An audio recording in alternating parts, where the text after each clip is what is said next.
Zach Collaros, the starting quarterback for the Winnipeg Blue Bombers, since joining the team back in 2019, has done nothing but win. Fakes the handoff, rolls to his right, looks down the field, throws down the field! Got it! What a catch! What a throw! How's the few days in Winnipeg been together? You guys have great chemistry on the set. I feel like we're kind of bros now. It's been a great time. It's like step bros. Like, do we just become best friends? I'm going to be saying electric, like nonstop. My wife's going to want to kill me.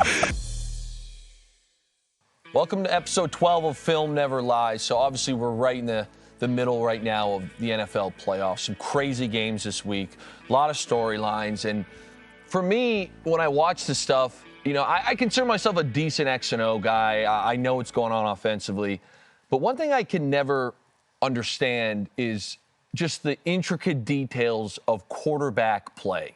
You know, I didn't play that position, so I wouldn't be able to tell you. I don't exactly know every single key they're looking for pre-snap, post-snap. So I figured I know a guy who does. And that's going to bring us to our guest today. I decided to go and get a very good friend of mine. I met this guy at the Grey Cup this year in Winnipeg. We immediately became best friends. Maybe we spent a night at the Shark Club. Who knows? Shout out Las Vegas. Okay.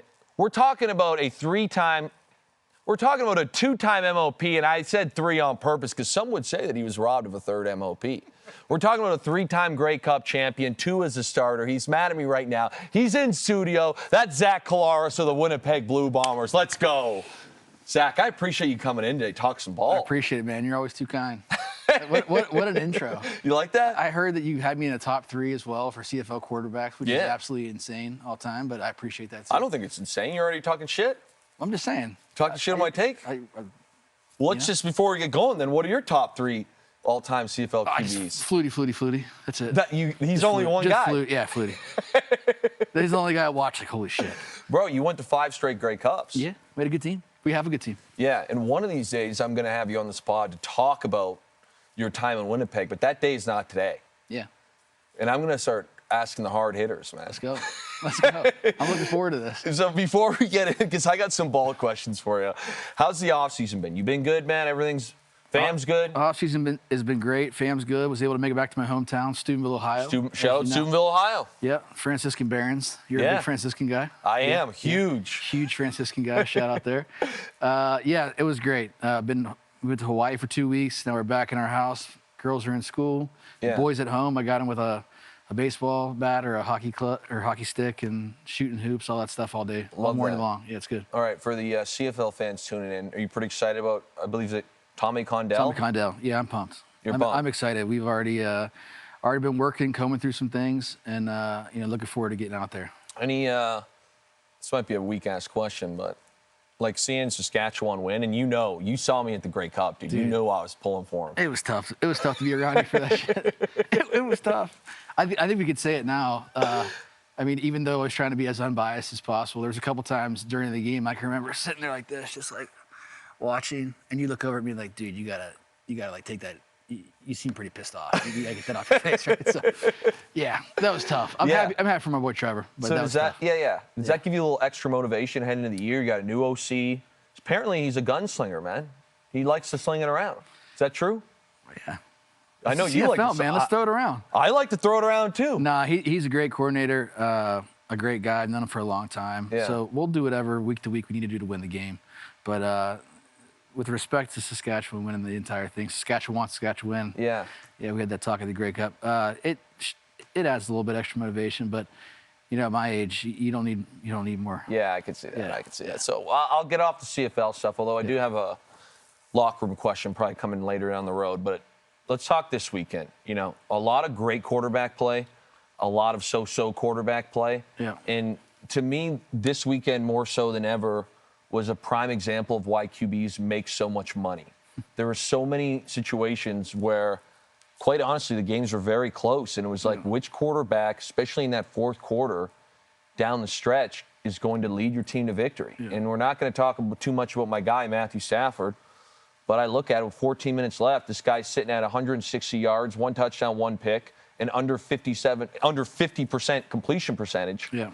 Ended with 304. Yeah. 57% completion percentage and 3 tutties. Yeah, and that final drive too was just like poetic. It was just a masterpiece of how great of a quarterback he is, how in tune him and McVay are, Puka, Devontae Adams as well. But just when you watch that final drive, they really had Carolina on their heels, and they were just running plays that they know, great plays that they know they can execute and execute fast. And as always, he's probably the best thrower of football, besides, my Steeler guy Aaron Rodgers right now. But yeah, just putting the ball on the money the entire game. He's the master at the dropback game, which is why it's been so cool to watch him with McVay over the years, because McVay's the master of the play action game and getting guys wide open. But on the 3rd and 7s, as you know, the quarterback's got to go out there and earn his paycheck, and Stafford's the best at that. Love that. Okay, well, one guy, though, you were impressed with was Caleb Williams. Yeah. So we're going to fire up some Caleb Williams film, and I'm going to ask you a few questions here. We got the iPad. We're ready to rock and roll right now. So this was something you said you really thought was amazing. So, again, for a non-quarterback, I'm looking at the Zach. I'm saying, okay, 21-3. It's the third quarter. Obviously, it's early in the third. But your first half, you guys got shelled. Chicago got absolutely shelled. Fun fact. This is a fun fact. Chicago has played Green Bay 3 times this year. 3 times. They have never had an offensive snap in any of those games where they had the lead. That's not true. Yes, it is. And they won 2 of those games. That's pretty crazy. 0 snaps with the lead on offense, and they won 2 of 3. But anyways, I cut you off. What are you going to say? No, it's a testament to them. But, I wanted to show this clip really to kind of start talking about Caleb and just how well he played in this game. But, again, like you said, 21-3. Give me the iPad. Give me the iPad. 21-3 here. Again, pretty shell-shocked there in the first half. We're lining up in a formation to the boundary here, a 1-by-3, right? So the first thing you're looking at for Caleb is, where's my nickel player? And he's to the field, right? So automatically we know. I'm going to stop you right there. For those of you who just don't understand the nickel, in the American game, when it's a passing situation, generally when you're facing 1 tight end and 3 receivers, for the Bears, because Loveland is more of a receiving tight end and such a receiving threat, it could have 2 tight ends. Again, situation dictates that you take your Sam linebacker out and put in a nickel. So it's also called the nickel Sam in America. Yeah, again, and it's 3rd and 8 here, right? So Green Bay's not really matching personnel. Yes. So if this was a 1st and 10, they might not have that nickel body on the field. So this is all stuff you're going through pre-snap here. Again, 3rd and 8, we're expecting nickel. You find the nickel. You got a bunch formation to the boundary. Yeah, and Loveland, like to your point, can play like a receiver. So they're out there in their 12 personnel.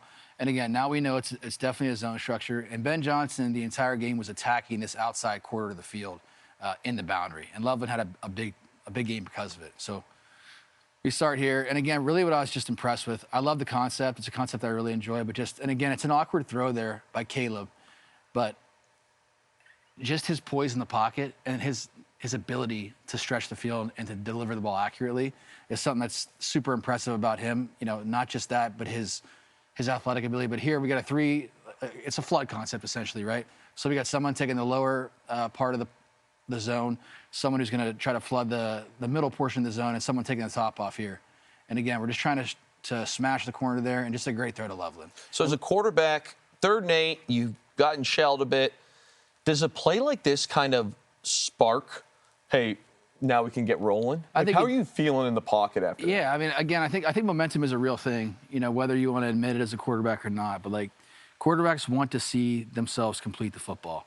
So I'm a big advocate for throwing the ball early downs where you get really clean looks to throw the ball. And, again, I think that one, especially given the climate of the game there, was 21-3. They hadn't done much on offense so far. I think Caleb threw a pick there in the second quarter. Being able to extend the drive there on 3rd and 8 and for an explosive play is definitely huge for your psyche. Okay, so now we're going to flip. This play to me is pretty cool here, Zach. But again, I would love to hear this from your standpoint of, okay, you're down. It's 5 minutes and 37 seconds left, 4th quarter. You were down 11 points. You're the Chicago Bears. You're playing your arch rivals, Green Bay. You're at home. It looks like Green Bay is about to beat the hell out of you. Yeah. It's 4th and 8. Again, with 5:37, to me, this play right here, if you don't get this, game's cooked. You're cooked. Yeah, it's over. Down 11. What are you saying in the huddle? Is it just like, man, let's go and execute? Is there an extra, I got to make a play here? Is there any sort of difference between a moment like this and, let's call it, 1st down in the 1st quarter? Yeah, well, of course there is. I think, but again, it's just boys. We got to make this play here. So, whether it's we got to hold up for an extra second up front, kind of reminding guys, hey, be ready for a scramble drill situation. understanding where we are within the concept and where. You ever do like the Remember the Titans? Like you ever give a speech in the huddle? Like I know I was Coach Boone, but like, hey, fake 42 blast with the backside George reverse, like your life depended upon it. Like you ever give that line there? Yeah, no, Boys, never that. I know that we're allowed to cuss. We're allowed to cuss in this podcast, We are. I still don't. I can't say what I say in the huddle. Got it. I can't. But will you ever add like, boys, Yeah. this is it. Get your shit right. Here we go. Hey, let's go out there and fucking execute. Yeah. Let's go execute the play. So yeah. But there's times where everybody knows we need to execute the play. So Yeah. So there's also. I'm sure as a tight end, sometimes you kind of are sick of hearing the quarterback's voice, right? Depends who it is. Yeah. So I watch this here, dude. I mean, you can run this. There's not really much to say outside of just Caleb just being unbelievable at his job. Like, So- just look at that throw. I'm going to pause it here on the flip side. Okay. At this point right here, how many guys on planet Earth can complete this pass? I'm not getting away from that guy. I'll tell you that right now. Yeah. So, one, there's the ability to escape. Yeah. But then, two, look at this throw. Yeah. It's the escapability, obviously, but then that throw, like, that might be a top 5 throw in playoff history. Wow. Given the I'm with ya. given the circumstances, I 4th and agree. 8, the game's over. When's the last time the Bears won a playoff game? When the last time the Bears have been serious? Rex Grossman and Kyle Orton were there playing. Yes, I mean, yes. honestly, right? That's just unbelievable. Unbelievable throw. It's funny. I was back home. I saw Yes. some cousins, saw some family, and I want to say it was the week before the playoffs started. Yeah, it was last week. And my cousins and my uncle were all bitching about Caleb Williams missing a throw. Yeah.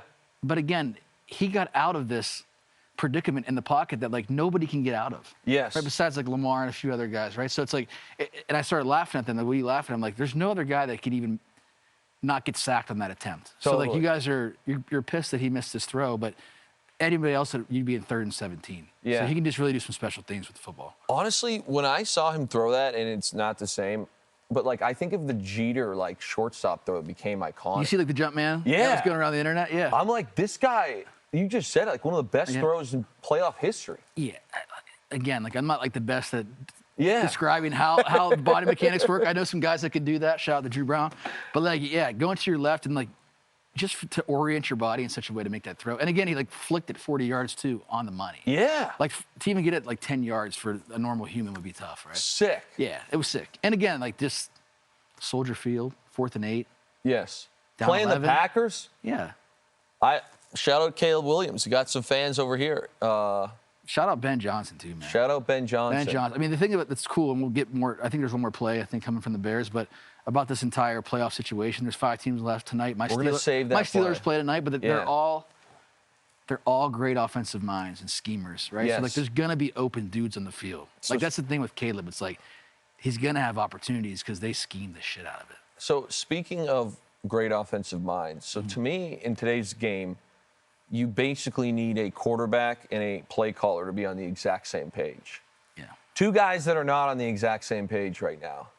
Jalen Hurts and Kevin Patullo. Yeah. So we're gonna get into this, dude. The city of brotherly love is not. Yeah. It's not been very loving to those 2 this year. Yeah.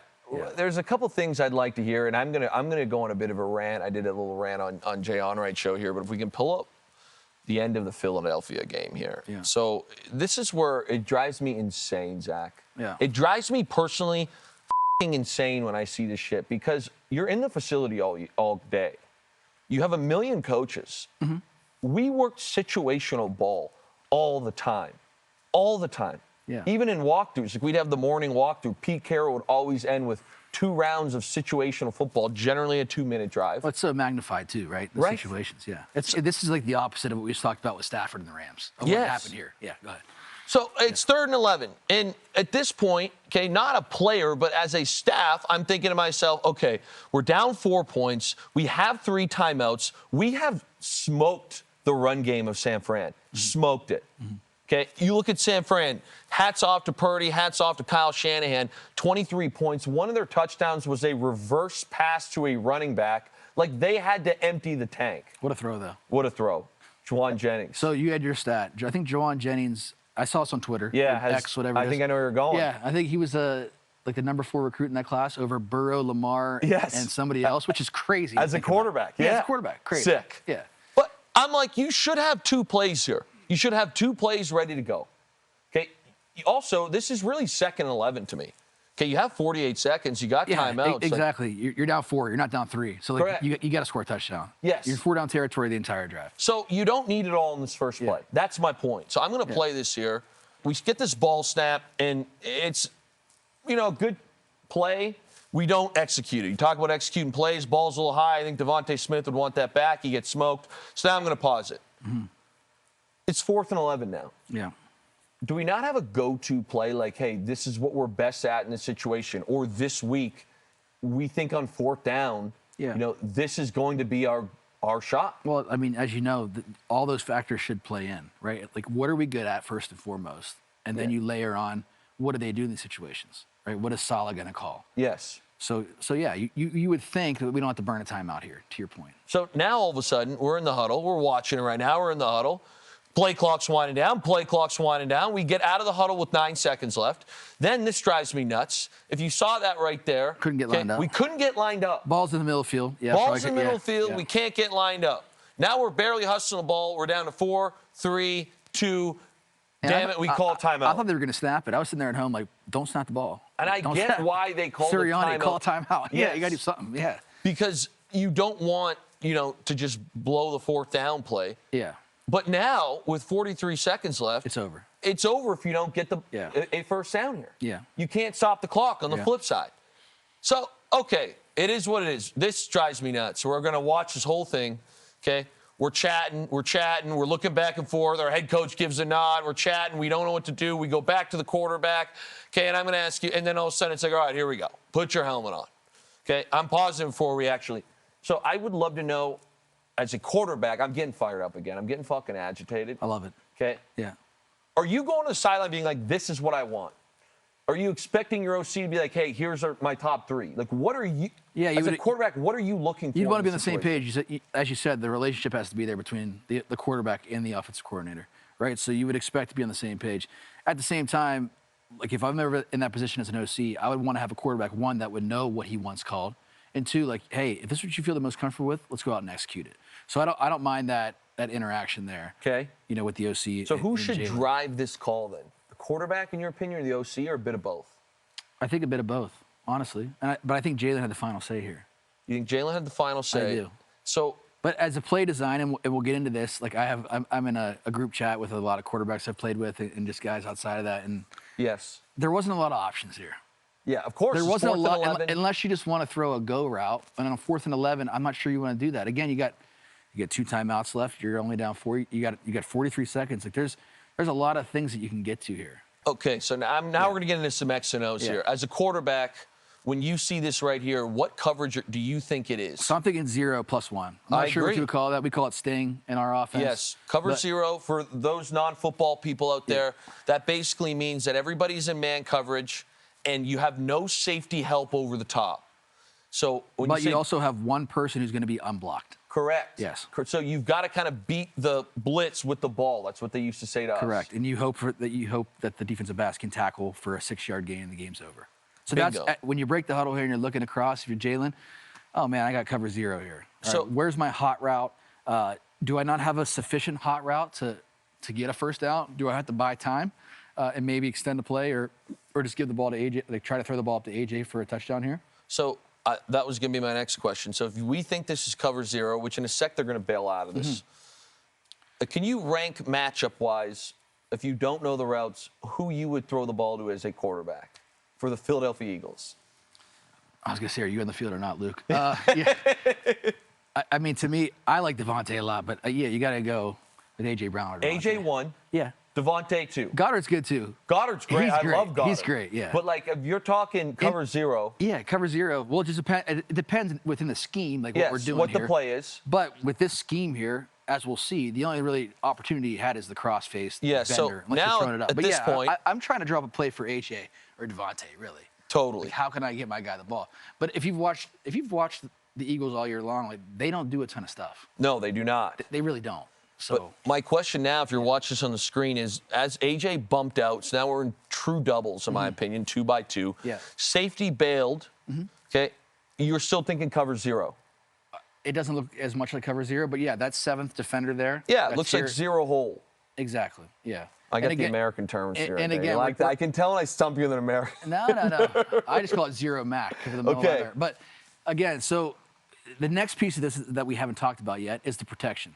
Yes. So Saquon, the center, and Jalen ought to be on the same page Yep. of what the protection is.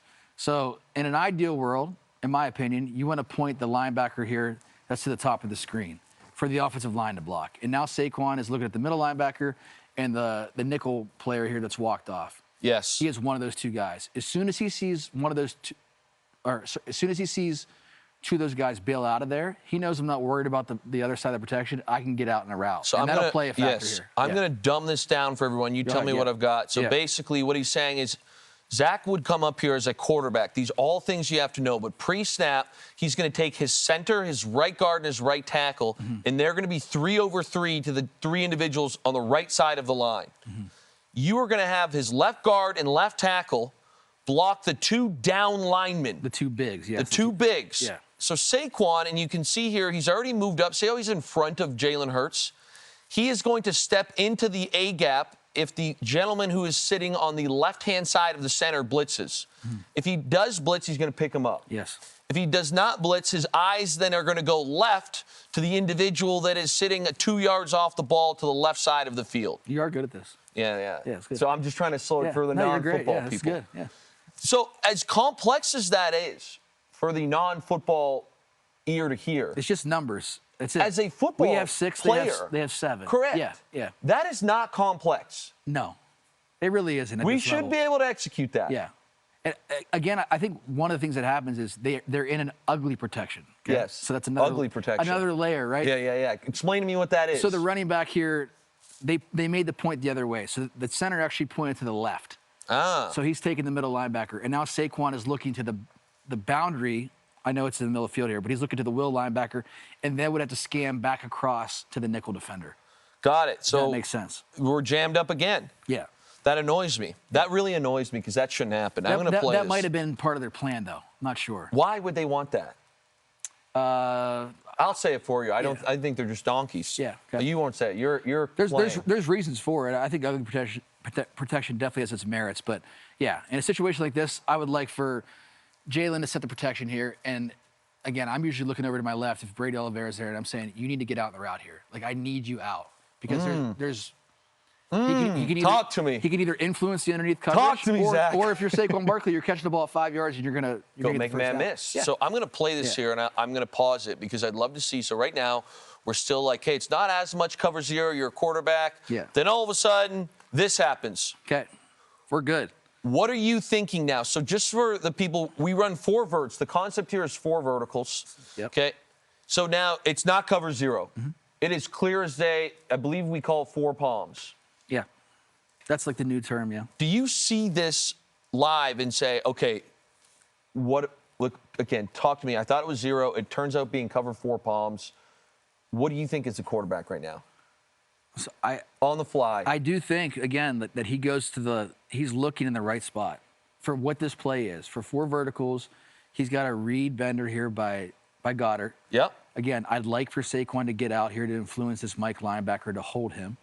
And again, if I'm designing the play, now this might have been built into the play, and the outside receivers might have just read it Yes. differently than I would have read it. But I would like a comeback route or some kind of route that if Jalen doesn't feel like he can take this throw here to Goddard, he could progress outside and throw it to the sticks for a first down. So we got another angle this year, and I find this very, very fascinating. Something no one really knows here. We're pausing it. Okay, see Saquon come across there? He's Again, coming across on the ugly protection. and you see where the center's going? He's The going center's to the left. going left. Yeah. So we don't love that to begin with, No. but it's clear as day to me that the man Saquon is potentially blocking in this protection is bailing. I mean, he's Yeah. literally turning and he's running.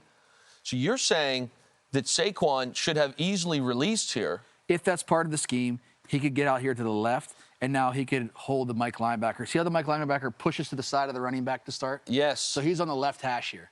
Now, it was way tighter hashes in the NFL, so he's able to get across. But if Saquon gets out, and if Jalen feels the Mike linebacker here now get into the window for the bender, he can check it down to Saquon for a first down, So in my opinion here.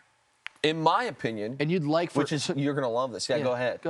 I mean, if you see the outside here, the technique of the cornerbacks, they're like in a gallop technique. They're asses to the sideline, right? They're trying to read through their palms. But at some point, they're going to have to turn it around with AJ, right? I'd like for him to put his foot in the ground and come back to the sideline. Love that. And just throw a comeback for a first down. So I'm going to ask producer Rob to start this thing over again, and I'm going to pause it right at the snap count. So, Zach, this is what annoys me when I see this and you talk about offensive coordinator issues. Can we go back here? If we set this up correctly, and we're going to draw this in here, we're going to have a right tackle block right out on the down line. We're going to have our right guard block the defensive tackle right on his outside shoulder. We're going to have our center block right. Again, they don't do this, but in my opinion, this is the easiest way to do this. You can't see one of the individuals well if you're watching this right now because Jordan Mailata is so big. Massive. Okay? But you're going to have number 69, the left guard, block out over on the man over Jordan Mailata. You're going to have Mailata block out on number 91. And Saquon is going to be responsible for the gentleman in the A-gap to the left. And then the gentleman, the nickel that is backing up, he's on the left side, let's call it 4 yards off the line of scrimmage.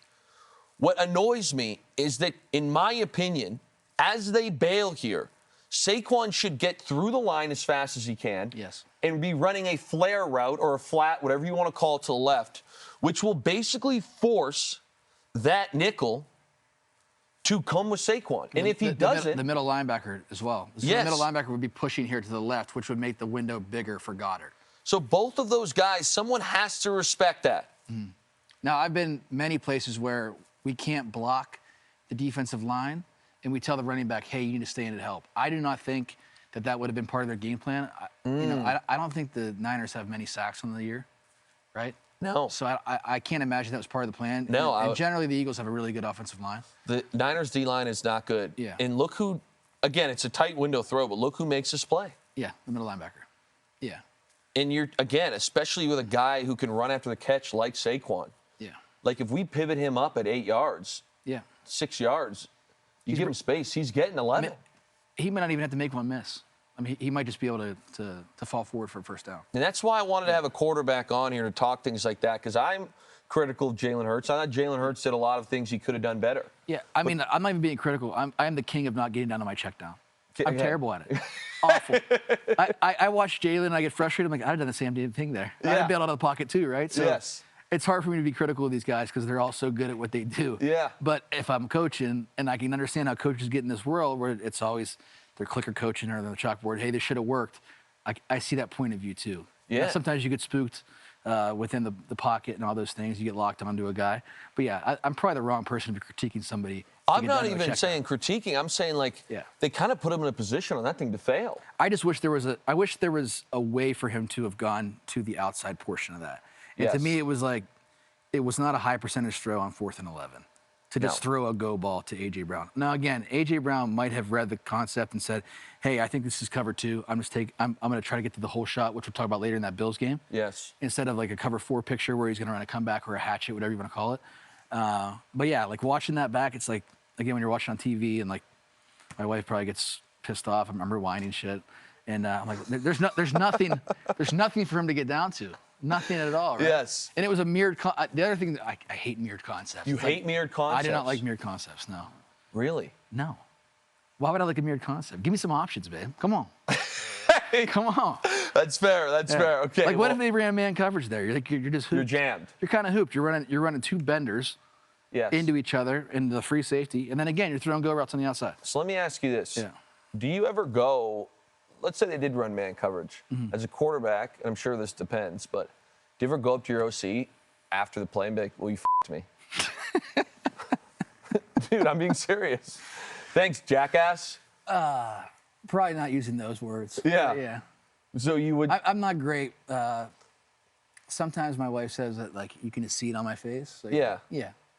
But no, but again, game planning, I love this part of football. So yes, if you have a good relationship with your offensive coordinator and you're helping to build the game plan, you talk through those things during the week and say, hey, like, I know we like Luke Willson here on this bender versus look. Yeah. Like, if we're 11 personnel and we get an attached tight end, if I get a shell coverage too high, I'm working here. But at the off chance, like, I get that man look, I want a touchdown on the other side. I want a corner ball. I want something. I'm the king of throwing the corner balls. I got Nick Dembski on my team, so Yeah. it's really easy, right? Yeah. But if I get man coverage, I Shout out want Nick I want Dembski. something I can go to. Yeah, Shark Club, baby. Come on. Yeah, he was right. He was there that night. What a guy. Yeah. Yeah, I digress. Anyway, it's okay. Again, I just kind of want to talk about this relationship with like your OC, in the sense of, you say you build this during the week. Mm-hmm. Okay, is there a world where, how should I phrase this where I'm not going to jam you up? Is there a world where mid-game you're making adjustments like, hey, our game plan, they're doing something we didn't expect. For sure. Somebody got hurt. For sure. And have you had guys that are willing to make those adjustments, or is it mainly like? I've been really lucky. I've been fortunate to be around guys who are open-minded and will kind of take the feedback in. I mean, they're usually sitting up with a bird's eye view of a lot of it. So if it is something that we haven't seen or game plan for, then at halftime or even there on the sideline, now we had the iPads and all that, you can make adjustments, right? But that's why it's really important to have a great base of plays that you've practiced before that you can execute. Yeah. Okay, Zach, I gotta go to a bit of a dark little past. One of the things that annoys the piss out of me, and I have heard rumblings about Aaron Rodgers, your guy, that you're gonna see tonight. Okay, it's a big night. Yeah, I woke up listening to Renegade. I'm not sure how in tune you are with the Steelers, but yeah. Okay, so one question I get all the time from me, and it's the most fucking annoying thing ever, is about the Super Bowl loss we had in the last play. And the question I get all the time was, Luke, why didn't you guys audible? Or there's some weird grand conspiracy. Yeah. There's no conspiracy there? No, not. I mean, I was in the huddle. They weren't shaving? Nobody was shaving? I don't think so. No, I mean, again, I was on the field for it. Yeah. Where they'll be like, oh yeah, I heard Russ audible to that play. What was your reaction, guys, before you go down this dark path you're going? Yeah. When you hear the play and you're in the huddle, you just are like, we're executing the play. It doesn't really matter. You probably didn't even think to yourself, why are we doing this? But right after, you're like, what the hell? God's honest truth. Yeah. I was a rookie. Yeah. So that year, especially, it was not rookie. I was in year 2. Yeah. Not rookie. Yeah. But that year, I was playing a ton, and it was very just execute the play. Yeah. Execute the play. That's 99.9% of the time. And even what's there, the situation? Yeah. Okay, 3rd and 7. And I was pretty good where it's I have an idea of 3rd and 7, here's the playbook we have for this situation. Yeah. Okay, what am I going to be doing? Right. And we went down there, and it was the first time in my career where I was like, holy fuck, what are we doing? Oh, really? And quite frankly, that's not a good sign. No. What was strange for me was we ran back then. I'm just going to go down this whole time, if you don't mind. So are you saying that Pete Carroll was is it a conspiracy? Was he shaving points there? I don't think so. Before the game? I mean, I don't know what happened. I'm just kidding. But I'm in the huddle, and I was thinking, you'll appreciate this. Yeah. I'm like, okay, we're going to go to jumbo. All week we had this jumbo play, goal line, and I'm like, we had practices. We didn't run a ton of jumbo all year. Yeah. We ran a crazy amount of zone read on the goal line. Yeah. We'd literally go to shotgun, boom. Russ was extremely mobile. He was in year 3. Yeah, he was excellent at that stuff. Excellent. And we had Marshawn, so it was the DN would flat foot to make sure he had Russ. I would arc the backside as the tight end. Yeah, standard goal line play. Yeah. Right? That's probably the most frustrating part of it. Because everybody talks about wanting to just turn around and hand the ball off to Marshawn Lynch. Yes. But to your point, you're in the facility every day. You practice every day. This is what we're going to do in the situation. Everybody knows it, and then something else comes in. It's like, what? Yes. Yeah. So you're going to laugh, but I would memorize because I was paranoid about having mental errors. Yeah. Paranoid. That's the quickest way out of a building. Correct. Yeah. So I would actually memorize the formations. Yeah. So I knew every play in the certain amount of formations we had with them. Pro's pro. Yeah. When we got in the huddle, Russ was I believe it was dual left, and we didn't have zone read out of this formation. Yeah. But then he motioned Doug Baldwin over us, so I think we would have said zebra left. And I remember in the huddle being okay, we didn't go to jumbo personnel. We're clearly going to run zone read. We always run zone read down here. And then when he said the formation, I'm like, we don't have that formation for zone read. Yeah. And then when he mentioned the motion, I remember thinking, we do have the formation. I see Bev got to it. Gotcha. Maybe he just made it up. Yeah. Okay, we're getting to the formation I wanted anyways. I'm just going to motion to it. Yeah. And then all of a sudden I heard 2 scat pivot halo, and I remember being like, what the fuck? Dude, I swear to What God. did you have on the concept? Well, what were you're you gonna running? love this. You're gonna love corner this. on the backside? Yes, dude. Yes. And were you back there like this? No, Wide this ass is open? so. I'm like, okay, what are we doing? But then there's a split second. Like I don't know. I might score the game-winning touchdown. Bingo. Yeah. I don't know that we're gonna throw a pick. Yeah. So I'm coming up. I'm like, well, fuck it, dude. I'm gonna score the game-winning tutty. Yeah. And then as I'm like walking, this all is going through my head. I'm like thinking like, Luke, you're a dumbass. We had the pivot concept backside. Yeah. It was just basically a smash. Yeah. We would flare the back out. So it's the zone beater. And I'm like, dude, they played fence or zero or man yeah. 100% of the time. Yeah. Bill Belichick run defense is not playing zone on the 1 yard line. Yeah. So as I went to go in my stance, I'm it the like, one? yeah, I go, they're definitely playing man. So I ran a corner, and I'm like, I have no, like, there's no read here. We're throwing the, I think we called it Halo, which was the pick play. Yeah, but that like split second in your head had to be glorious. There was a split like, what am I second. gonna do here? This kid from Windsor. Dude, the funny I'm gonna thing, punt this ball into the crowd. the funny thing was like going into that Super Bowl run, I had the statistically like the best second half season I ever had. Yeah. And then the divisional round, I had a pretty solid Spot game. route? Spot route? Spot route? You it's saw it. electric. Electric. I think I had 64 in that game and a tutty. Yeah. You know, didn't have Wilson a spike? The Wilson spike Yeah. in the. I hear they still call it that out there in They Seattle. might. Yeah. So then in the fucking NFC Championship game, we all sucked as an offense. The only touchdown we had before the very ending was a fake field goal. Shout out John Ryan. John Ryan threw the fake I field remember goal. that. Remember this? Yeah. Okay, so we got to, I believe it was 19-7 or 19-10. Always tying the CFL into things. Man. Yeah, yeah. Chris Matthews was on the field for that Chris interception. Matthews, well, Winnipeg Blue Bomber. okay, you're going to love this thing. Yeah. So then Matthews recovered the onside kick, and probably not my favorite play because it's the biggest gong show, but the most memorable play of my career would have been the 2-point conversion. I don't know if you remember this, but it was a sprint right, and I was waterfalling on the left side. Oh, yeah. And then Russ just threw up a fucking... Yeah. And it was a circus act. Yeah. So I'm like, dude, I'm the hottest guy. Like, I got a horseshoe up my ass right now. We're calling throw. I'm getting this ball. I'm getting this ball. Hey, Russ, I'll be open back here. Yes, dude, yes. Hey, Russ, don't forget about this side. The toughest part, though, was when I turned around. I'm like, what? Who's yelling? Like, I didn't know. You don't see the Super pick. Bowl too, right? So it's kind of both Yeah. sides. So I'm like, Yeah. what's going on? And like, I remember turning around and like seeing like all the Patriot guys huddled up and the ball's in the air, and I'm like, did you just throw a pick? There's nothing worse than when you can't see it. Yeah. Especially being at home as the quarterback too. Yeah. And it's just like you kind of throw it and the crowd's like, oh. Yeah.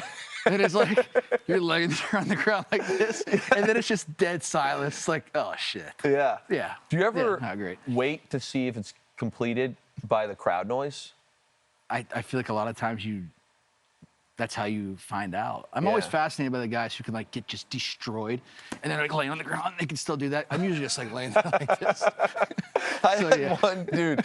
I don't even know how this came over me, but I had one my rookie year. It's the biggest hit I ever took in my life. NFC Championship game.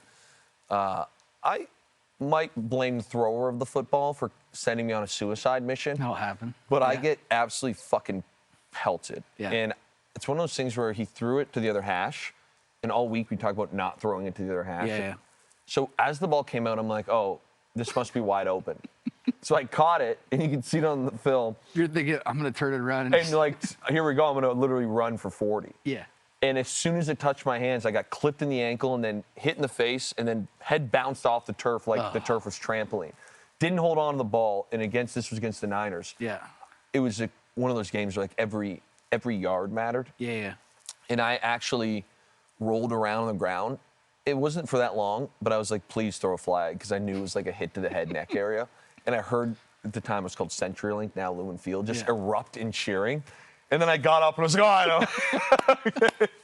I'll be okay. I'll be okay. The old soccer flop. Yeah. So Actually, that was but it. you got whacked though. I did get whacked. Yeah. First time ever. We need that clip. I need to see that. Oh, I'm sure we can get it I'm going. sure I watched it live. Yeah. Yeah. Have you ever bit through your mouth guard where your tongue starts bleeding? Yeah.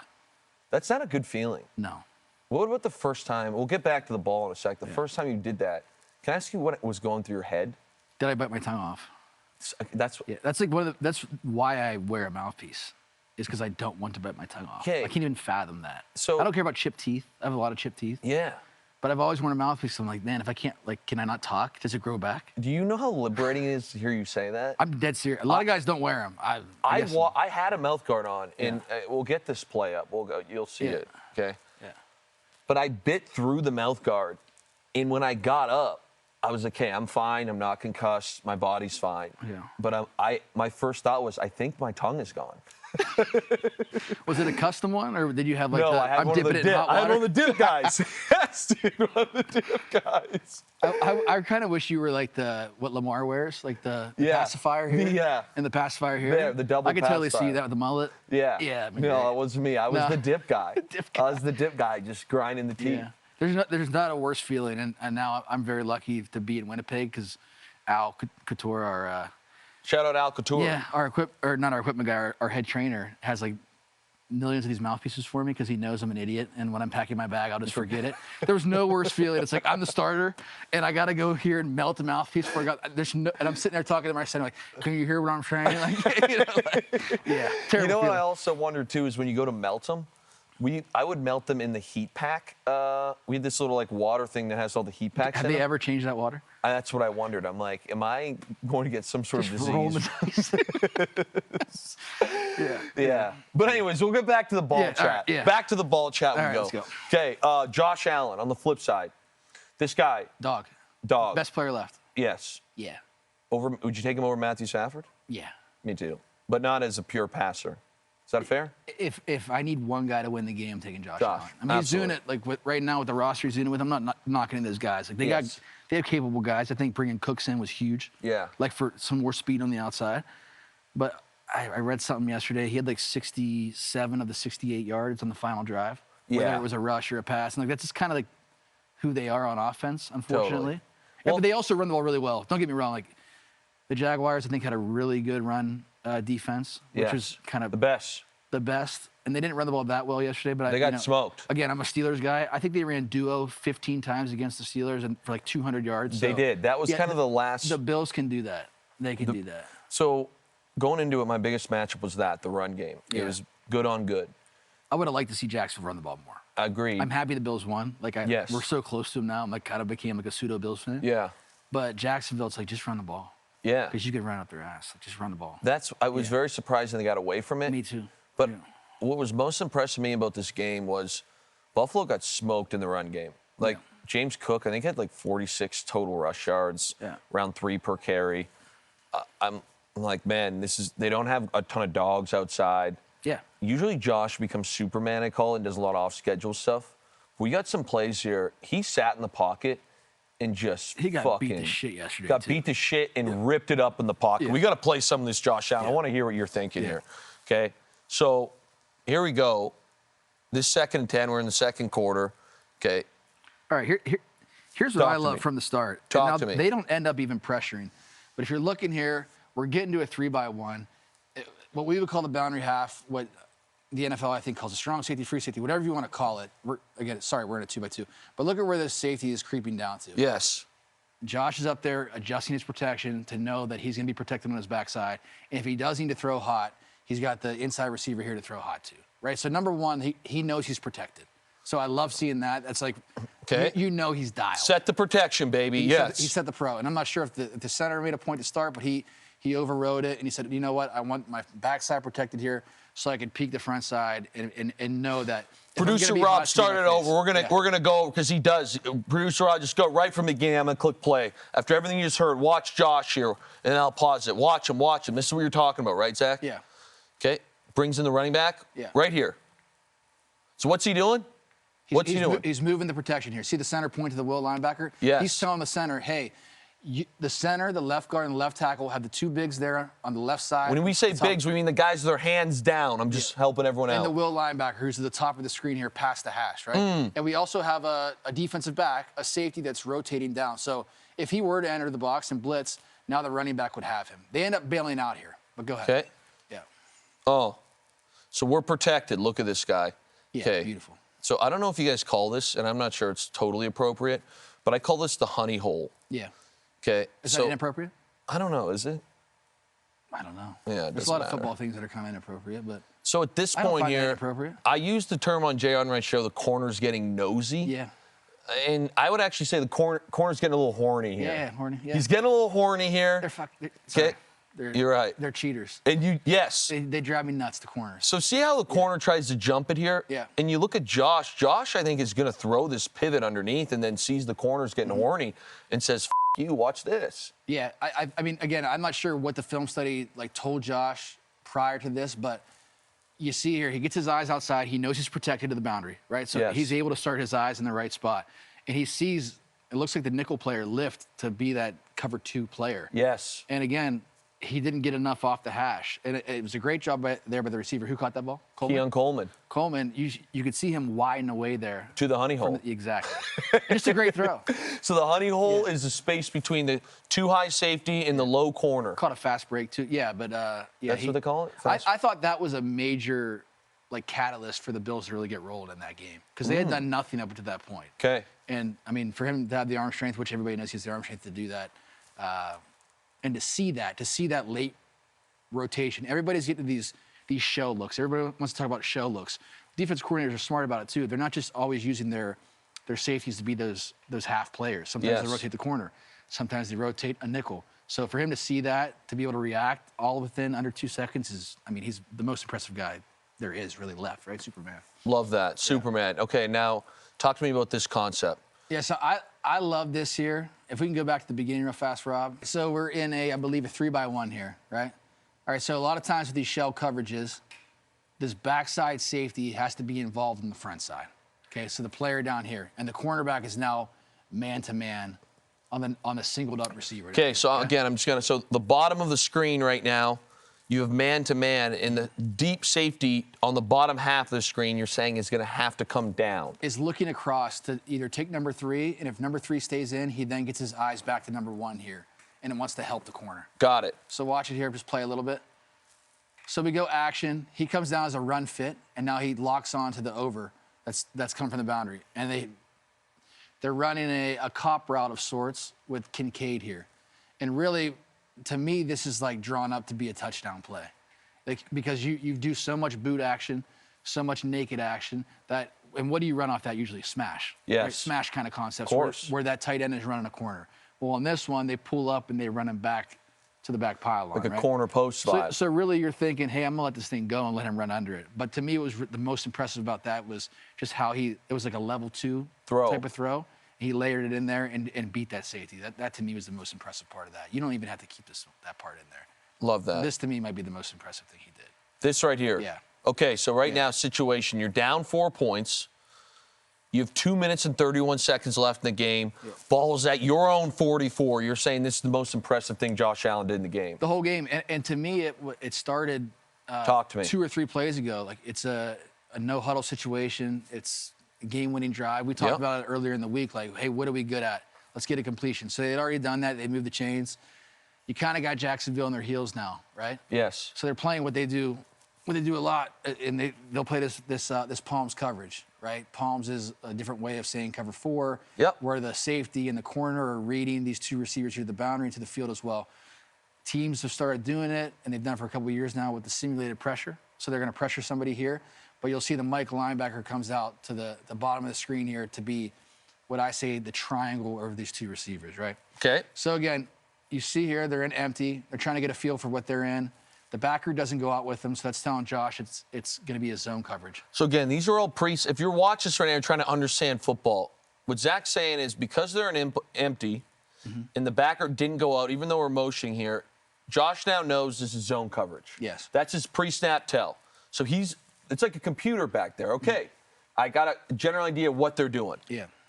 So now he's pointing. What's he pointing at right now? So it's zone coverage, and to layer on top of that, it could be pressure. Got it. So it could be pressure. So he's thinking here, again, we have 2 receivers here to the boundary, and we got 3 to the field. There's quite a few defenders up top there. So he's actually pointing to the right here, to the Mike linebacker. So now the center to the right guard and the right tackle would have the 2 bigs, as we talked about, the 2 D linemen, and the Mike linebacker. Yep. They're actually, I think they're bringing in Shakir here, which was interesting to me. But he's telling everybody, hey, the offensive line has the Mike, so Shakir should have the Will linebacker here. Okay. Okay, if we run this, he's into the backfield. The Will linebacker triggers. Shakir doesn't know who he has. So this is what I find hilarious. So when you watch this film, you're like, oh, the offensive line doesn't know what they're doing. They missed the guy. Before this whole thing goes, Zach is always like, yo, Shakir, who came in on motion, is supposed to be picking up the man who was blitzing him. Which is not a great matchup. No, terrible It's matchup. a terrible matchup. So, again, I could be completely wrong with what the scheme is, but the way that we would do it and the way that everybody in the CFL does it, so I'm not giving any secrets away, is if we bring a receiver in and we point it just like we would point for the running backs, and he's supposed to pick up the will linebacker here. Well, he doesn't, right? So the will is unblocked, and Josh sees that, and he's kind of had to cut his drop and drift a little bit, but he knows what he's got behind it. He's got palms coverage. Again, this is nuts. This frame right here, seeing Josh, knowing that what happens, being able to throw this ball.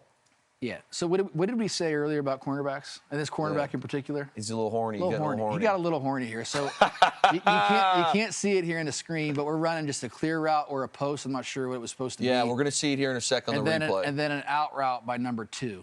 Okay, so just an unbelievable throw. Just flicks that off his back foot while getting hit. Again, unblocked. Not a great feeling. Look just at that. Watch this throw here. Cooks again, just a great pickup. I'm not sure if you're going to be able to see it here on the wide.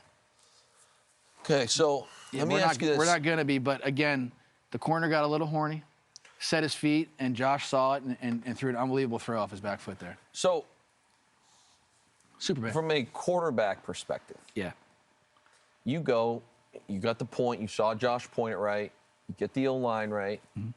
What do you say to Shakir after that play?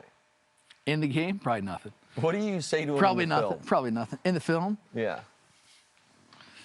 They're probably buddies. Probably nothing crazy. Yeah. Let's say Nick Dembski. Yeah, like, does hey, that let's to you. walk through this again. Dembski's your guy. Dembski ain't making that mistake, though. Yeah, but let's do a hypothetical. Shout out Nick Dembski. Shout out Nick Dembski. Now, let's say he does. Probably, hey, what happened here? I'd probably massage it in such a way, like, did you not see my point? Yeah. Or did you not So you'd see be it? nice to it. Now, what if it was a stupid rookie? Yeah, I'd probably let it. Yeah. Like, let's I'd say probably unleash. Let's say In the game, I probably would. But, knock on I have wood, I have a very bad tendency of when I do get mad and yell at people in the game, I throw an interception the next play. Really? So I really try to avoid it. That could It's just like be a in my head, karma though, thing. too. Yeah. Like, Yeah. I always wondered, and I hear stories about Aaron, and for me, Russell Wilson was not like this, and Stafford was also not like this, but I've heard stories about Tom, where, like, when I see something like that, and obviously there's a hierarchy thing, like, Shakir's kind of their main guy, et cetera, but, like, let's say someone gets hurt on your team, and you bring a guy that barely plays in, but he's been with the team all year, and you take a shot like that, do you, like, tell him on the sideline, like, if you do that again, I'm going to kill you? I almost died out there, bud. Yeah. You don't. Probably not in game. I never sit down, dude. Really? I'm too old to sit down. I just keep walking around. I got to stay loose. Yeah, you I got to stay loose. limber. So I'm not really talking to many people unless it's absolutely necessary. And my style of leadership is different. I don't think it helps really getting on them in that What about moment. getting on a coach? Yeah. Like, will you ever go up to the wide receiver coach or the running back coach? I know in the CFL, the brass doesn't believe in coaching, so they limit the operations, but I digress. But, okay, let's just say you guys do have an appropriate amount of coaching. Do you ever be like, get your fucking players right? Yeah, but again, it's not more. It's more so me talking to the receivers through the coach, and it's usually you have a good relationship with that guy because a lot of the game planning goes on with that receiver coach in the room too. So I'm like, hey, get your guys going. And usually they know. Yes. They know, right? Reaction time there. Yeah. So, again, just trying to put my head in Josh Allen's, like, mindset here. He calls for protection. He thinks everything's good. Ball snapped. Again, it's a bad matchup, but should be fine. You think. At what point are you like, oh, my God, Shakir missed it. I've got to sit in here and take a hit? Like, I mean, we watch it there. When you like watch it on TV, it seems like it's a long period of time where all this stuff is going on, and when you rewind it especially, but it happens like in a second and a half. So he's probably just feeling that pressure in his face. Yeah, but it's like Cook's going to be and there. then it's like, I got to throw. Like, I mean, there's times where I guess you can process, hey, my running back should be coming across here to pick up this guy, but I don't think that I would venture to guess that it was more of an instinct kind of a thing and more of just a feel, and that's why the great quarterbacks are so good is he wasn't looking at that will linebacker at all. His eyes were on that corner. Okay. Like, he probably caught the football, he saw the intentions of the boundary safety, and he was pretty flat-footed. Okay, I got my quarters, my palms look. I can maybe activate this post. Got it. Right? I can alert my post. Yes. And now he feels the corner looking through, oh, he set his feet, and oh shit, somebody's in my lap here. But I'm guessing he didn't even see that Will linebacker because he probably just thought to himself, I'm protected, I'm good. Yeah. Like I know if he triggers, I'm good here. But if this guy comes from over here, if they both come, then I'm hot. So he probably has his own process. Interesting. All that, yeah. Okay, I got 2 more for you, man. All right. 2 more. All right. Then we'll let you go from football chat for right now. All right. We do got to do top 5, which I think you'll like today's top 5. We'll see. Okay, so we got to go one play that kind of annoyed me again. We're going to pull up Trevor Lawrence real quick, just literally one play early in the game. So it was a factor, but I wouldn't say it was like the game-breaking play. But I'd like to know, 1, how this happens, and then 2, like your reaction afterwards. So if we got Trevor Lawrence up right here, and I'll play this. Okay, he didn't have a great day. But what's strange to me, this is an interception again, and I say it didn't have a crazy effect because it's the first quarter. But, okay, I watched this here, and I've got this thing drawn up already, Zach, but it's like right now it looks like a too-high shell. Yeah. It looks like generic cover 2. Yeah. The mic's like 8 yards off the ball. Correct. Yeah. And you see him right here. We're going to draw a line. Like, we all know where he's going. Are you drawing those lines? No. Oh, it's pretty cool. Yeah. Yeah. Big Blue Bombers guy drew this line. Oh, yeah? Yeah, big Blue Bombers guy. We're best friends. Really? No, not at all. Oh, but okay. anyways. All right. Anyways, I digress. When I watch this, dude, it looks like cover 2. It plays like cover 2. Yeah.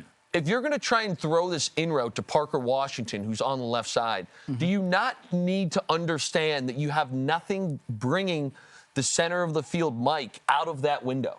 Yeah. Yeah. Like, what happens here in your I don't opinion? know exactly what the conversation was because I'm not in the room, right? And I'm not sure what that was drawn up for. That could be good versus a lot of coverages. It could be good versus cover 3. He would obviously have to adjust his route to take the seam there. Yes. It could be good versus palms because that safety's supposed to run over top of 1, and now you have that hole there. And really, it could work versus Tampa 2 as well, in my opinion. I don't love that they brought the shallow route from the field back across because I think you could see it on the all-22 from behind, that the Mike's eyes see that, and it kind of brings him back into that window. I thought Trevor did a pretty good job of We're going to run this back. Producer Rob, get this thing back up. Of trying to hold the Mike there. Yes. But again, in pure West Coast, and I'm not sure exactly what Liam Cohen, like what his philosophy is, but there's like an extra kind of tick in Trevor's drop here where like you'd like for him to rip it right now. Yes. Throw it. And if not, see that little hitch, that second hitch? That's jammed. He should be down to the shallow. So you're saying here, I believe this is number 3, okay, for the Jaguars. Okay, coming in here, I think that's Jacoby Myers. We're going to play this thing. You believe here that the shallow, and you can see it there, affects the Mike linebacker to basically start drifting that way anyways. Yeah, like, and I've been in systems where you run this concept here in the boundary, and it's always a discussion like, what are we going to do to the field? Yes. Because, and I do not love bringing shallows back across for this reason. Now you could run him on a spot to the field and then kind of send him across late. Yes. Or you could just run a completely different concept to the field. Yeah, we don't like mirrored concepts. And use your back as a check down, right? Yes. Yeah, I don't like mirrored concepts, but I think they're running kind of a mesh thing here with the back. And they get jammed. It's not a great look. It's not a great look, but again, as much as we want to blame Trevor, you're saying that you don't love the scheme here either. It's all right. It's all right. I'll say it. I don't love the scheme here either. Yeah, in a perfect world, if I was playing quarterback, I would probably say like, hey, I can get down on my check down in a different way. I can get down on my second part of the progression in a different way. Just let's use the back and let's really try to influence the Mike to the field here with whatever concept we have to the field. And also, if you get a quarters concept, which they were running a corner, but like, how can we hold the field safety so he doesn't get involved on that nod? Yes. The boundary. Okay, well, we'll do the last thing, and we're going to get into the top 5 here. There's a couple touchdowns I want to show you. I'd say it's a copycat league. They're very, very similar. So we'll start with the DJ Moore touchdown. Okay. And to me, these are set up. We talk about play caller scheme. Yeah. So here you go. It's a 3-by-1. And again, there's not too much X and O stuff here that we're going to get into other than you mentioned there was a ton of, wide receiver screens that were kind of being thrown all game. Yeah, so when we talk about the run game, there's different ways to do it, as you know. And again, when you were playing was how many years ago? Or when you came into the league, you probably weren't taking care of. I'm not saying you're old. I'm older than you. Yeah. But there's different ways to handle the extra defender. Right? Yes. So a lot of teams will throw smoke routes here to these bunch sets, and the inside defender will be the read for the quarterback, right? So earlier in the game, they had thrown a couple of these smokes down here to the boundary and gotten, first downs off them. And now, late in the game, down 3, 1st and 10, minute 46 left. They fake that smoke, and they just basically stutter their feet. This is Loveland and DJ Moore. One guy bites, touchdown. So I call it a bit of a slip screen. Yeah, so that's part of it. Again, they set it up earlier in the game. Yes. The other piece of this, which I really love, is that they have tackle over here to the field, right? And they loop him out as if he was going to block a screen as well. So it's just that extra piece of the puzzle of eye candy there for the defensive backs. So see this left tackle coming out here? Yeah. Like, oh, it must be coming this way. So right? if you guys watch this, we're going to have Rob run this thing back here. So what Zach is talking about, again, these are the details within the play, is they actually have number 58, their tackle, playing tight end. So this, to me, is what we call an unbalanced line. So Cole Kmet is playing right tackle, even though he's a tight end. And number 58 is now playing tight end, and it's coming out here like he's blocking a screen, just to add another layer, if you will, of deception. Yeah. And then all of a sudden you see the wide receiver, DJ Moore, sock his feet, guy bites. Great throw, great execution. Great throw, great execution. Now, to me, this is also a slip screen, another way to get to it. Yeah. Okay, here's a touchdown from Josh Allen to Kincaid. We faked this. And how many times have they thrown, these swing passes to Shakir in the game? I think he had 12 catches. Yes. And half of them were on that kind of stuff, right? So we faked to Shakir, and this time we actually took Kincaid, okay, who's in the well, I call it, just off the line of scrimmage. Okay, I'm coming over here to block a DB. Both these guys go. They bite. And it's these concepts, too, again, because they're kind of formation of the boundary stuff, too, it gives the quarterback a tell of is it man or zone. And these kind of concepts are good versus both. It just gives you that extra piece of information to maybe get through your progression a little bit faster. Got it. So have you ever heard the saying, like, the NFL is a copycat league? Yeah. Would you say CFL is a copycat league? Football is copycat. Yeah. So, like, these slip screens. It doesn't matter what level. Yeah, if you see something good. Yeah. Do you think maybe, I'm going to show you a clip here. Do you think maybe that these guys went to the 2007 Essex Ravens OVFL film to watch a young tight end run a slip screen against Wentworth when it's 42-37? Oh, wow. That's a moon ball. Who is that guy? Is that you? That might be me. Do you get the celebration here? Dude, you were lumbering there, man. Are you sure that wasn't just a stick? Dude, wait till you see the fake blocking. Was that not just a stick concept and you just threw your hand up like he can't guard me? No, dude, just throw it up. Listen, we had Ben Johnson calling plays, man. We were setting up the screen all day. I would go out there as the big fella and try and mow guys down. Did Quinlan check to that play? Well, I was going to say, slinging the pill right there. You told me that before. Yeah. Kyle Quinlan. Greatest CIS quarterback of all time, some have said. I would agree. Heck Creighton. Vanier, Winner. Yeah.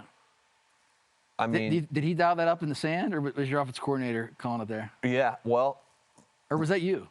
Again, were you in the huddle just saying, "Tell me the ball"? You know what happened? I'm 6'5". You know what happened? This is how things work back then. It was a 5-point game, fourth quarter. We need to play. They just say, throw it to the big man. Yeah. Draw one up for the big man. Yeah. So we're going to get into this. You threw your hand up? Yes. Yes. Real quick, before we go to the top 5, though, have you ever audibled your own play in the huddle? Yeah. Okay. How does that work afterwards with your OC? It depends. Okay. Did the play end well or not? What if it doesn't end well? Then you're going to hear about it. But do you tell them why? It depends who the OC is, but there's been situations where I've probably done it one too many times, and we have a conversation afterward. So you'll get the play in and you just hate it, and you're like, fuck that. Yeah. Do you pull the hand out and start drawing? Listen, I did that much more when I was younger. Okay. When I didn't have a mortgage and didn't have children. Touche. Yeah. Touche. Now I just kind of I'll see the play and be like, how can I mitigate disaster here if I don't love the play? Like word jam, mitigate. Yeah, but no, I mean a lot of times what you want is to have 2 or 3 options. Yeah. Right. I think the best systems are able to streamline all their concepts into that, and like kind of give you a buffet of plays here, depending on what the coverage gives you. Okay, so Zach, I can't thank you enough. This is a great ball chat. I love this. This is fun. I love this, but we do a top 5 presented by Yoder Smokers. We got to get you rolling. You don't have a Yoder, do you? My Traeger's broke, so We don't even say that. I didn't want to say that the word T here. word Yeah, here. no T words. Yeah. Yeah, it's broke So because it's trash. Yoder, I'll broke 'cause take it's one. trash. Yeah, I'm not a big social media guy, so you can post for me. Yeah, I got Just you. take a picture of my house of it. Yeah. Okay, cool. Yeah. We'll do a pork butt. Pork butt. I like a good pork butt. We throw everything on there. During the pandemic, this is all I did. I would tell my wife I'm going to cook outside. She'd be like, "It takes 12 hours to cook something?" Yeah. Like, yeah, I got to sit there and watch it. Yeah. I'd have about 15 Miller Lights in the process. No question. Yeah. I like that. Now, I will warn you, a lot of Saskatchewan ties, though, you're going to have to get over that fact to the Yoder Smokers brand. Listen, the people, I Saskatchewan? love the people of Saskatchewan. Yeah. I knew you were going to say that. But if you guys notice right now, behind Zach's head is a Ben Roethlisberger jersey. And I don't know if we can do this or not, but behind my head is my own. And then over here is actually Zach's. And then to the right of Zach is Troy Polamalu. That's my team. Yeah, you're a Steelers guy. You're pulling for them tonight against the Texans. One of the things that you said, I didn't want my jersey up. No. Didn't want it up, so I put it up behind me. You know, my wife, all the stuff that I've accumulated over the years, like, why don't we put this up somewhere? I'm like, I don't want to look at myself. Yeah. Like, what do my kids give a shit? Yeah. No. That's fair. I appreciate that. Like I told you, my wife loves it. You have my jersey in the back. Yeah, it is up she here. She thinks you're so nice. She's watching. It's up here. But that leads me to my top 5 today. So I think we need to do a joint one because I do feel similar that as a grown man, it's very, very weird if you're wearing a sports jersey of another man. Is that a fair statement? That's fair. I think my dad kind of, let that be known to me when I was a kid. I think I bought him like a Mean Joe Green jersey with like money I'd saved up before. Yeah. Mean Joe Green, like Still Curtain, come on, man. Yeah, of course. And he kind of looked at it like, what's this for? And I think it's still hanging in the exact same spot in the closet as it was 20 years ago. Okay. So, not a big other adult jersey wearing family. Yeah. But we're going to try and put a list together, the two of us, top 5 jerseys you would wear at the. I'm about to be 36. Yeah. 2 days. What about you? How old are you? Joe. Okay, Joe. Not 30, 37. 37. Okay, so it's mid 30-year-olds. We're on the same page. Pro probably. sports jerseys you would wear. I'll tell you this. I'll pick 3. You got to pick 2. Can you are we talking like actual pro athletes or stuff from movies or? I'll give all the above. Jerseys, Do your thing. sports jerseys you would wear. Top 5. All right. You want me to go first? Yeah. I want to see where we're gonna go with it. I would wear and I have worn, a Bill Laimbeer Detroit Pistons bad boy jersey. You've worn it? I've worn it. Did you wear the rec specs with it? Was he a rec spec guy, or were we thinking somebody else? No. Listen, Were Bill, you he might a have been at hooper? one point. Were you a hooper? No, not at all. But I grew up I could right see you across being from that Detroit. guy, though. Yeah, Just but the I was bad more of a boy. hockey guy. But Windsor's Naturally. got some grit to it. Yeah. Laimbeer's good. That's a good Laimbeer, choice. so I have worn it was more of a comedic thing, but I have worn a Bill Laimbeer basketball jersey. Okay. The first thing that came to mind for me was more of a movie kind of thing. I remember the kids in high school would have it, and I guess I've never really worn jerseys. I've never been that kind of guy, but I'm gonna go with Jesus Shuttlesworth from He Got Game. I'm going with that. With Ray Allen played that. I don't even know what the you're talking about. No, you grew up in Canada. What the are you talking about? What? Who's Jesus Shuttlesworth? What do you mean, Ray Allen and He Got Game? Come on, Really? dude, are you kidding me? I'm not joking. Really, Dude, we play Denzel hockey Washington's up his here. dad. We play hockey. Denzel Basketball Washington movies, the movie. only basketball. I don't know if I've seen it. Oh no, Coach Carter. I've never seen that. What do you mean? What basketball movies? Oh, I've He seen. Got Game. It's like the only one. What's the and one Blue with Chippers? What's the one with Blue Chips. No, what's the guy Will Ferrell's movie? Where he's a Is basketball. that another one for you? No, it's not. It's not. What was that? The Tropics? Yeah. I know that movie. I don't remember that one. I do love Will Ferrell though. Yeah. I can go a different way if this is No. we're in the segment. Well, I'm sure producer Rob will get the graphic up, so I'll be able to see it after the show. Producer Rob, that's the right movie, right? He Got Game?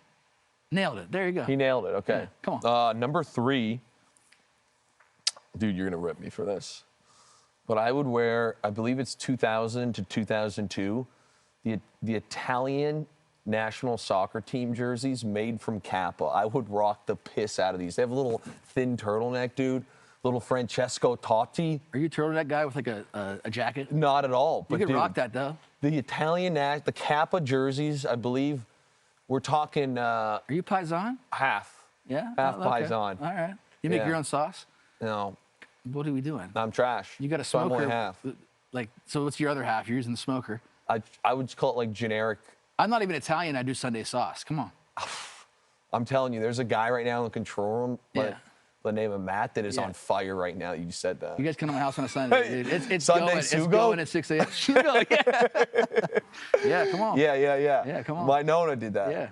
But Again, we're not even Italian, but Yeah. it's like, it's just there. You could dip bread in it all day long. yeah, you're ripping. Yeah. Well, I got bad news. You got one more pick.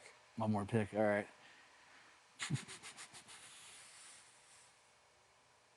All right. I'm going to go with Keanu Reeves, okay? It's a Keanu Reeves movie. Okay. I'd hope you'd seen this too. I know you are a baseball guy, so maybe. Yeah. This was a big part of my childhood, the first time I saw this movie, Hardball. Okay. Yes. When G Baby passes away, Yeah. like just gut-wrenching. Like I Totally. remember being in 7th grade crying. Of course. Watching it One of the most in emotional class. things of my childhood. So the Cucumbas, I believe they were called. Yeah. If I could find a G That's a Baby great Cucumbas find. one, I'm going with that. It was that or Benny the Jet Rodriguez from Sandlot. That's a great find. Yeah. So you would rock that. I'd rock that. How do you feel? Producer Rob might have just chimed in my ear. I believe Travis Kelce rocked your jersey once. Did he? Yeah. How do you feel about that? I appreciate that. That's your guy. Yeah, it's my guy. Will you wear your buddies' jerseys? Yeah. Yeah, I would too. Yeah. Like if in certain situations. I'm not Yeah. just going to like walk to the grocery store with, Yeah. you know. If I had it on around, they'd probably, what are you doing? Yeah, of course. And vice versa. I think Trav wore it on a podcast or something like that. Yeah, see? Yeah. Supporting his That's my homie. guy. That's my guy. I talked to him the other night. He's a good guy. Yeah, he's doing well? Yeah, he's doing well. He's a funny guy. Yeah. Next week I got some questions. Not about Trav, but other things. But now we got to go to number one. Number one, here. what you got? I don't have anything right now. My mind's kind of going now. Now Okay, we can play this game. We can do Do like you a top have 20. another one you would wear? Can you save me here? I'll tell you one I would potentially wear. It'd have to be very situational. I would wear a District 5 Mighty Ducks jersey. I don't know if you're a big Mighty Ducks guy. I mean, who isn't a Mighty Ducks guy? So do you remember the jerseys from District 5, before? what's that mean? Before they're the Mighty Ducks, they're like that low life district. Like kind of maroony. Yes. The District 5 Ducks. Dude. See, I think it's that. This popped into my head when you talked about it though. Is Matt, our mutual friend Matt? Yeah. You guys could do like a duo of the Bash Brothers. I think Yeah, that'd for be- sure. Both tall, both hockey guys. Yeah, not the current Duck. not the current Duck jerseys, but the old school Mighty Duck jerseys. Or maybe Team USA ones. Those two could. I mean, we'll take you. I'm not. No? That'd be taboo up here, man. Dude, Can't do on. that. Come on. Come on, don't go. Come on, me. Rock Don't this. try and jam me up right now. You and Matt would be beautiful in those. Oh, Dude. yeah, Just thank rolling you. around the ice and just knock you up. Bash Bros. I Bash like Bros. that. Yeah, they wear the bandanas, the two pops. Yeah. Would you ever rock the Team Iceland kit from that movie? I Or don't one know, of but them? that coach was she a coach? She's a wonderful looking woman. in I that think movie, so. I recall. Yeah. It's been like 25 years now, but It's as a been a kid, minute. yeah, I thought she was good. You got any other jerseys you would rock, or should we shut down the top 5? Give me one more, man. You got something. I don't even know. I mean, the easy one. Yeah, I don't know. Benny the Jet was my third one. Benny the Jet? Benny the Jet Rodriguez. What about anything from Sandlot. Ohio? Not Ohio State. You're not gonna Can't do rock Ohio your- State. yeah, That's my you're whole not gonna- childhood. I mean, Eddie George would be one. Eddie George. So Yeah, if you from had my one guy, childhood. you had to. Mine would be Barry Sanders. Yeah, Eddie George would be probably the one from growing up as a kid. Okay. Yeah. There it is. Well, Eddie. Yeah. Zach, we're going to talk more ball next week. With that, we're going to conclude episode 12, Film Never Lies. If you got any questions or don't understand anything, please shoot a comment or a note on these things, as we have a couple of producers that will be monitoring the situation. And next week, we're actually going to take some fan questions about specific plays, either that happened next week or questions about this podcast. Zach, I can't thank you enough for coming. It's a lot of fun. I appreciate you having me on, dude. Love it. Yeah.